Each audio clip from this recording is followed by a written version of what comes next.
The following program is sponsored by Friends of Life Outreach International. Do you struggle with daily anxiety and stress? Rebekah Lyons helps you establish life-giving rhythms that quiet the inner chaos. Like if something's stressful, we're like, I can't get a deep breath. And we physically start to feel the symptoms of that. And I believe it's God's creativity to go, okay, I'm gonna help your body autocorrect possibly the things that you've taken on or shoved down and you didn't allow yourself to fully process or grieve, because there's an inner healing that needs to happen.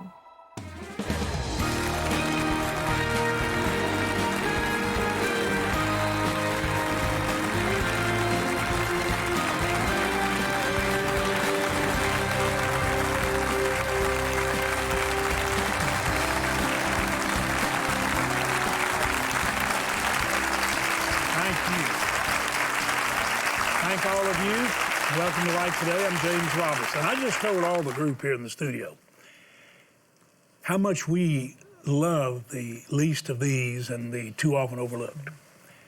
And when we have shared these least and overlooked, and we will be sharing with you precious children sold into sexual trafficking, you're going to be moved deeply. But now listen to me. What we've learned about the viewers of Life Today is you don't overlook the least of these. You reach out with arms of love and get them up close to the heart of God. It's a miracle. Let me ask you to do something else. How about you join us in the family of God, in the body of Christ, in getting God's arms of love around a hurting nation and a hurting world? Because I'm not ready to give the future of the people God loves so much over to the deceiver and the destroyer. I don't think you are either. Don't you folks think it's time we stand up as the family of God and show people how great our Father is? Well, we have a guest today that, in my opinion, she reminds me a lot of Betty, because sweet is an understatement. Precious is appropriate. But really gifted by God, miraculously being changed. Matter of fact, she's so moved me the last time she was here. Literally, I came under conviction, and I asked her to pray for me. And boy, did she pray. And as she prayed for me, she blessed so many viewers. Rebekah Lyons says this is her third book. This one is called Rhythms of Renewal, Trading Stress and Anxiety for a Life of Peace and Purpose. Can you believe she was about to go crazy with anxiety? Well, boy, God has put some peace on her, and you're going to enjoy it. Would you welcome Rebekah Lyons back to Life Today? Rebekah, I'm glad to see you. I want you just to take off and share your journey that you really cover so well here. But a lot of things have been happening. Sure. You know, it's hard maybe because you have an countenance of peace right now. They say, well, she doesn't have anxiety. She's probably not even anxious about being on television. But okay, but just take off and tell us about your journey and about some pretty meaningful experiences you've had even recently related to what you share. Well, it's such a joy to be with you every time. I look forward to it. Thank you for having me again. What a gift and a privilege. So the backstory, just to catch everyone up, is that I first had my panic attack, my very first one, about 9 years ago. We had moved to New York City. It happened about 4 months in, and what began that day on an airplane continued on planes, trains, elevators, subways, and crowds. Has anyone ever been to New York City? All of a sudden, that was my new reality, and after about a year and a half, the Lord filled me with the peace of Christ, and I began to walk out a healing journey. And so then, because I'm a chronic oversharer, God gave me a story I couldn't shut up about. And so I wound up writing it in 2 books, and I began to teach and talked about the peace that Christ gives the world cannot give. And so I just was transformed by his mercy. Mm-hmm. And the place of panic where it all began was on an airplane. And then all of a sudden, God's like, I'm going to put you on an airplane every Friday, and you're going to talk about the rescue of God. So what was a place of panic is now a sanctuary in the sky. And that's what God does, right? He just takes our pain and turns it into purpose. So nothing happened with me regarding panic disorder for 6 years. I didn't have my next panic attack for 6 years, and that's how I began this book. And what happened in that moment, out of nowhere, I'm locked in a bathroom in a 100-year-old home on the cliffs of the Pacific, and the house is empty, and my cell phone dies, and I know I'm going to be alone in this cell. It's like a little toilet area and a bigger bathroom, and I couldn't toggle the lock. Nothing's opening, and Gabe's gone. Our friends are gone. I'm going to sit in this cement cell for the next 2 hours until someone comes back. Oh, no. And something rose in me, unlike any other panic attack I'd ever had. It was like times 10, magnified, and it was almost as if I knew it was coming on, and I felt so powerless to it. And within a few seconds, just my head spinning. I'm literally losing all sense of control, and I was more afraid of myself and what the fear was taking over. And then all of a sudden I look up, and above the toilet area, there's this antique window that's probably about this big, and I'm thinking, I wonder if that thing will open. And second of all, I wonder if my hips are going to fit through that thing. so I climb up on the back of the toilet, and I like toggle the lock, and lo and behold, the window opens even though the door won't. And so I open the window, and I just like breathe in the salty air overlooking the cliffs, and I was like, Jesus, I don't know if these hips are going to work, but we're going to go for it. And so I just pushed myself out and scraped all the way down and landed on the rocks below. And I felt my legs were just trembling, and I felt covered in shame. Mm-hmm. And I said, I don't understand. Am I a fraud? Why would this be the worst epic panic attack that I've ever had in the history of all 9 years? And I wrestled with the Lord for a few hours, and it wasn't until that night where I'm laying in the dark, and the tears are pooling from my eyes to my ears, and I heard, just in my spirit, I just heard, Rebekah, I don't promise that fear won't come knocking, but I always promise a way of escape. Yes. And it was almost like a revelation for me, because my life verse had always been, I don't give you a spirit of fear, Rebekah, I give you power, love, and a sound mind. But that doesn't mean that spirit of fear doesn't still want to come around the corner and catch you in some bathroom stall 6 years later. And we all have different versions of fear. Anxiety became my fancy word for fear. And I think I needed to be reminded in that moment that then gave birth to these rhythms of walking, because the last book was really about getting free, getting pulled from that pit. But this book is about walking free and living free in communion. And so what he's saying is if I always promise a way of escape, it means I am Emmanuel. I am with you. And just when you think all the doors are closing, all of a sudden this window opens. And I think in our lives, what do we do when relapse hits, or when we think we've kind of had breakthrough in an area in a moment, and then all of a sudden we feel plagued, or we feel oppressed, or we feel like we're kind of spinning out, and then all of a sudden it's a crisis of faith. It can be. The enemy can just say, oh yeah, God didn't really mean it, your faith isn't strong enough. And God's like, no, I actually just want to remind you that my strength is made perfect in your weakness, and apart from me, you're nothing. And it's just this reminder to me, like, God, I'm not even so afraid of the fear as I am of you not being with me in it. Wow. I want you to be my portion, my daily everything. And so these rhythms just came from that, because I was like, God, what is it going to look like to walk with you in cadence every day, every morning, every night, every spring, summer, fall, winter, every year? You know, you said something before we walked out here. And I want you to break down the 4 things, but you said something happened related to an event that moved you very, very deeply. Sure. Do you mind sharing that, what that was? Because you've told us about this attack that's in line with you wanting people to have these rhythms of renewal. And boy, God doesn't want us to trust what happened, or that we felt his presence once. He wants us to know if we don't sense his presence, it's always there. Right. He will never leave us. Right. We can live in the reality of that, and we don't trust mere feelings or the suggestions or the arrows of the deceiver. We trust him. So you found that. Right. But you said something happened that was a very meaningful encounter, and it wouldn't have been one you expect. I really wish you'd share that. Well, right around the time I'm writing this book and doing a lot of research about it, my dad died last April, and I found myself in May just facing depression. I was familiar with this visitor. It had been about 7 years, but I knew what it was. And I remember thinking, I don't want to hemorrhage publicly. And I called a friend. And so I decided, like, the first rhythm of this book is rest, because it's the rest and restore. It's the inner life, the inner health, to get quiet. And so that whole summer, I took a tech detox. I got off all social media for 3 months. And I just said, God, I need you to restore my soul. I want my inner life to be healed through you. And I know that grief isn't something you can just race through. You actually have to allow it to happen when it's ready to come, because if you can't grieve, you can't be comforted. And I didn't want to stifle that wave when it was ready to come, because God's like, I'm going to meet you here, and I'm going to meet you here again.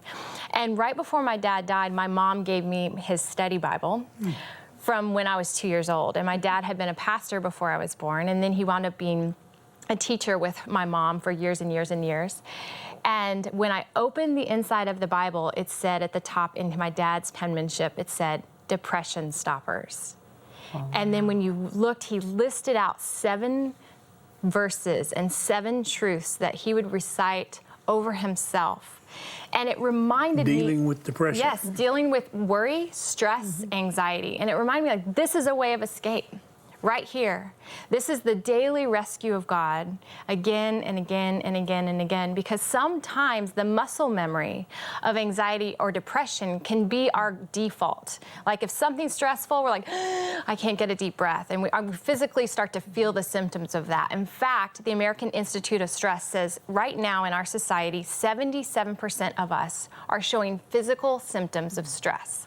And that's where stress starts to amplify into anxiety, because the body is now going, I can no longer contain the emotional stuff going on inside. And I believe it's God's creativity to go, okay, I'm going to help your body autocorrect possibly the things that you've taken on or shoved down and you didn't allow yourself to fully process or grieve, because there's an inner healing that needs to happen. And so those rhythms really were my life source in that healing process. Those 2 input rhythms of rest and restore. The book's broken out into 4 rhythms that I just wanted to keep it practical and simple. I love it. I love rest and restore, and you've touched that so well. And by the way, she breaks it down point by point. I mean, it is absolutely, absolutely beautiful. But then the last 2, connect and create. Yeah. Expound on that a little. Sure.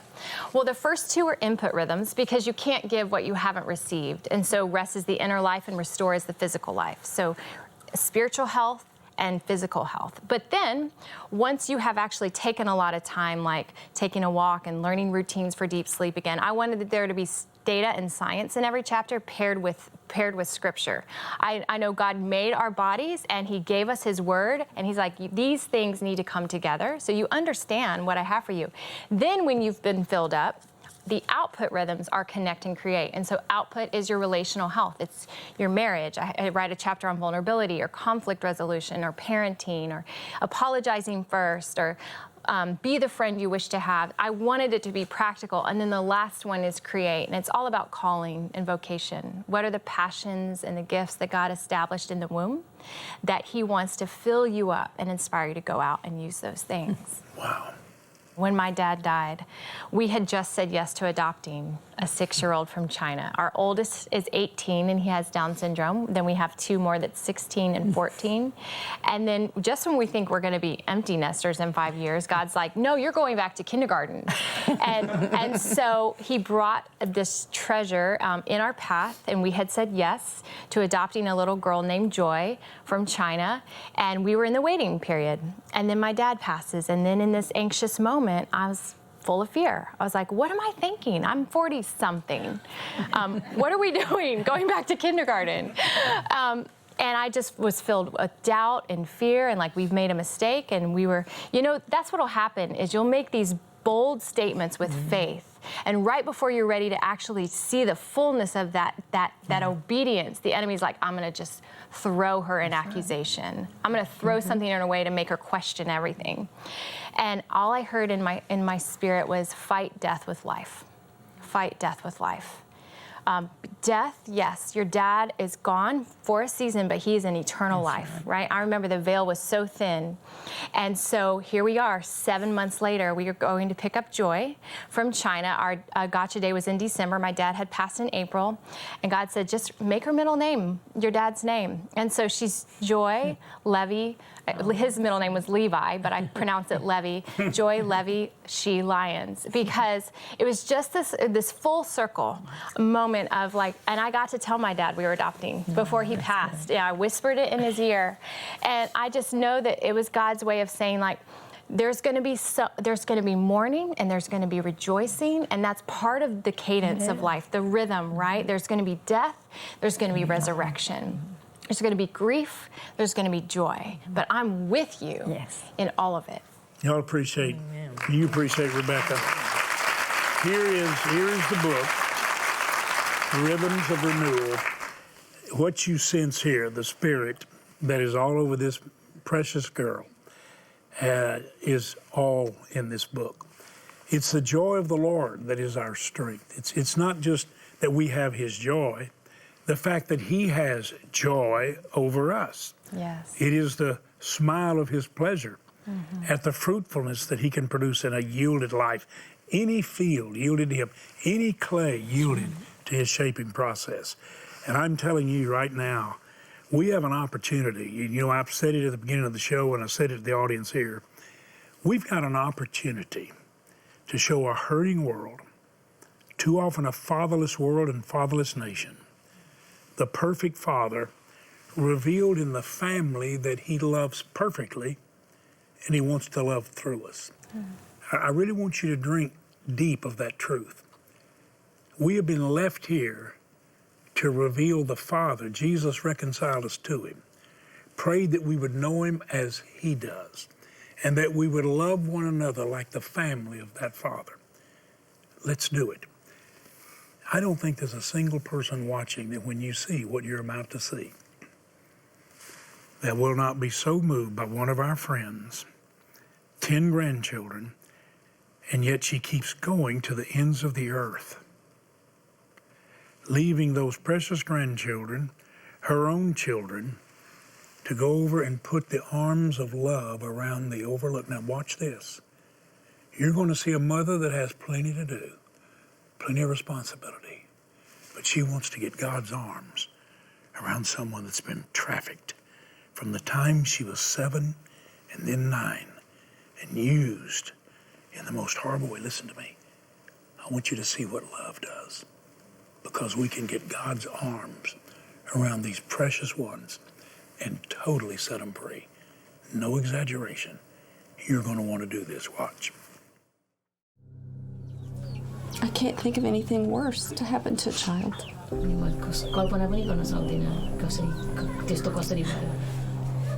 And I'm so sorry a human did that to you. It's not your fault.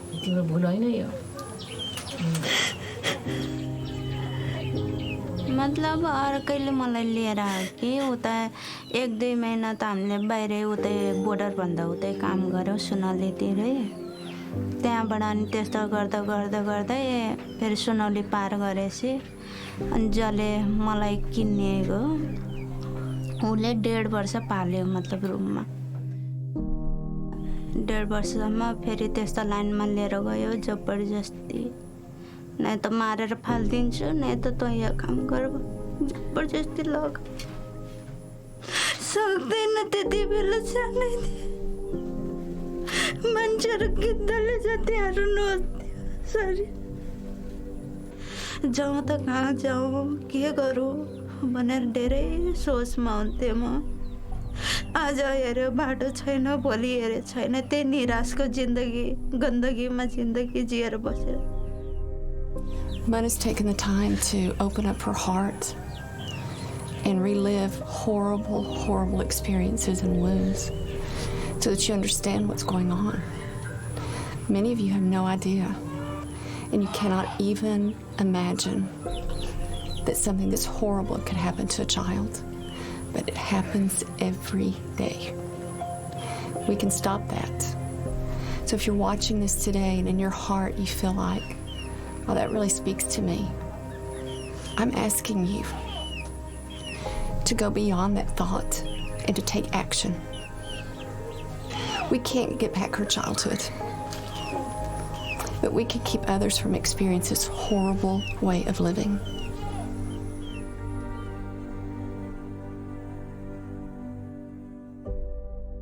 I just thank God for the love of God in Kyrie. I started loving her husband when he was 6 years old. His dad was the first chairman of my board. our ministry, and that was, gosh, nearly 60 years ago. And he's the first businessman I ever saw that just loved Jesus with all his heart. That'd be her father-in-law. And they become some of the greatest supporters we've ever had. I just love them so much, their whole family. Betty, when you saw her holding that woman and realized that as a 7-year-old, they told her to get her a job. She worked kind of like a housekeeper, and then she became at 9 a prostitute. If she didn't do what they said, they'd kill her. What goes on in your heart when you realize that there's several things there? She's a prisoner, but the men that will use those children for their own gratification are prisoners too. Absolutely. Do you realize how horrible a person has to be addicted or hooked? And do you realize how much freedom they need to experience, and only God can give them that freedom through Christ? And we need to be praying for them. You realize how sick and how addicted and what a prisoner people are that would do that? But that's the extremes people are going to today. It's unbelievable. But God can change that. And He will through us with love. What goes on in your heart when you realize that we can head off, because you've seen it happen? We've been all over the places where these little girls are offered something and promised a job, and they're taken into that. Yeah. So what's going on in your heart? Well, if I didn't know that we couldn't make a difference and prevent this from happening in so many different situations, you couldn't stand to watch it. I couldn't stand to know that there was a little child like this woman was. She was abused, and she was probably tortured some. She was probably threatened all the time. She didn't see any hope anywhere. But now we know we can offer that hope, and it can only be offered by Jesus. We can be the ones to express that love to her. I want to show everybody while you're talking what happened. Now, you need to see this. We have to block the faces of the little ones that she's helping. She's been set free. Here she is helping 2 young ones that we've set free, that had also been taken captive. And now then she's like the mother to them, because your love enabled us to rescue her. And not only rescue her, but train her now where she's a part of the rescue. Because see, what we've learned to do is to find these children where the predators are going in to deceive their families and head them off. We get in ahead of the deception. We're able to get these children in true safety and a true opportunity. And oftentimes when they first get them, we have, even because of your love, been able to get secure areas where they can't come and get them. Now, one thing's happened. We can no longer show the hundreds of children's faces where they're singing praises, they're learning English, they're learning to teach. Many of them grow up to be professors, teachers, and leaders in their community. This is happening all over the world. This beautiful process. But the children, when we're growing them and they're in the safe house or the house of destiny, we can't show their faces anymore, because if they're recognized and anybody sees them, they'll deliberately go and capture them again. So we are continually working. Many of the shots you see now are secret cameras to show you what's going on. But you are setting them free. The love of God through our viewers. Here's what I ask you to do. Think about this. An average of $128, we can set somebody free and give them a new start and a new future. We can literally find them, we rescue them, we reach them, rescue them, and we begin to restore their life. $128. Now, here's what's happening. Think about this, and I tell you, I want you to think as big as possible. $1,280, and we're going to rescue 10. Think about that. But all of this is going to be doubled. Now, listen to what I'm saying. We have a $320,000 matching gift. You say, where'd that come from? People that watched it like you and said, I have got to help stop that. I have got to. And they gave a matching gift together, a group of our friends, to match what you give, which means 1,280 will now rescue 20. It means 128 will rescue 2. So would you please, would you go get your bank card? Would you go online or dial that number that's there as a prayer line? Right now, people are praying. Many, many people know somebody's loving them right now, holding their broken heart. Would you call that line and say it's a help line? Here's my gift. Could you give 1,280? If you can, I believe you will. It'll be doubled. Or 128, it'll rescue 2. 64, it'll be doubled to reach 1. Whatever you can do. We have some gifts to send you that I promise you'll bless you. But you're giving the greatest gift. You're giving people freedom and a chance at life. Thank you so much for doing it. Thanks for making that gift. Behind the bright lights, there is a darkness where a world of innocence is lost and abuse runs rampant, scarring the souls of children with no one and nowhere to turn for help. With bodies broken and hopes crushed, these young victims are trapped in a never-ending nightmare. Today, you can shine the light of God's love in this dark world to reach, rescue, and restore these young ones to the life God designed for them to live. With a generous $320,000 matching gift, now your gift of $128 to help rescue a child can be doubled to help 2 children. Your $64 gift will be matched to help rescue 1 child from the horrors of human trafficking, and a $32 mission rescue gift will be doubled to $64. And with your donation of any amount, we'll send you the Faith, Hope, Love Tea Towel Set. These beautifully woven hand towels are a wonderful reminder to remain steadfast in faith, hope, and love each day. With your gift of $128 or more, you'll receive the life-giving Proverbs Journal. Bound in genuine leather, this journal is filled with wisdom and daily encouragement from Proverbs, featuring lined pages for your personal notes as you reflect on godly instruction to success in life. Finally, please consider a gift of $1,280, which will now help rescue 20 children, and you may request our beautiful bronze sculpture, Safe in the Shepherd's Arms. Please call, write, or make your gift online. You know, I want to remind you, the $320,000 matching gift, you realize that's a miracle of love? To support the one program that we thought we might show our viewers one time, and they'd never even want to see another. And you said to us, we will set those precious children free from sexual trafficking. Your gift will immediately be matched and doubled. Please make the gift God puts on your heart. You know the gifts we're sending you, say thank you. If you'd like to have Rebekah's book, and you say, you know what, I think that would really mean something in my life or somebody I love, we'll be glad to send it to you. You can get it online or in the bookstores. But if you say, James, I'm going to help you set those precious ones free, would you mind sending me the book? We'll be glad to do it. Would you join me and Betty saying thanks to Rebekah for being with us? We love you. You give our regards to the family, to Gabe, okay? Thank all of you for watching. Thank you so much.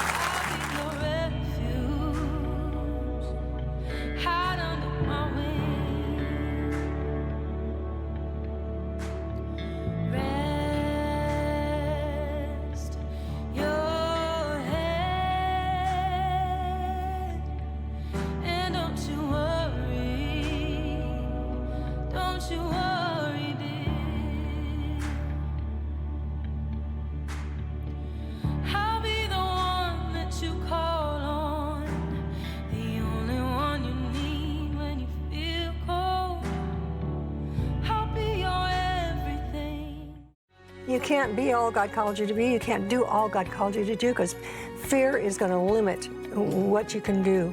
Stormy Omardian, tomorrow.